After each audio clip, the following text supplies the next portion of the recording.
एक और सबसे इम्पोर्टेंट कॉन्सेप्ट आता है डॉक्ट्रिन ऑफ बेसिस स्ट्रक्चर। इस पे काफ़ी ज़्यादा बवाल हुआ है और इसी को समझना बहुत ईजी है।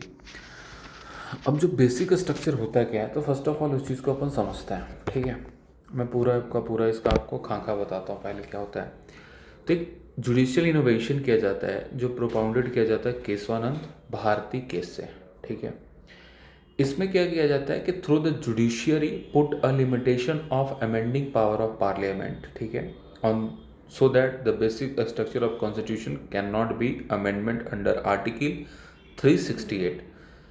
इसमें क्या किया जाता है कि court held that no part of the constitution was beyond parliament amending power, but the basic structure of a constitution can't be amended even though constitutionally amendment act. ठीक है, नेक्स्ट क्या बोला जाता है कि the power to amend is not a power to destroy the constitutions. ठीक है, सबसे इंपॉर्टेंट बात, the code didn't define basic structure but only listed a few principle is the part. ठीक है, several such principle has been propounded by the court for the time to time. For example, SR Bommai case secularism 1994 में आया, judicial independence and judicial review by L Chandra Kumar cash.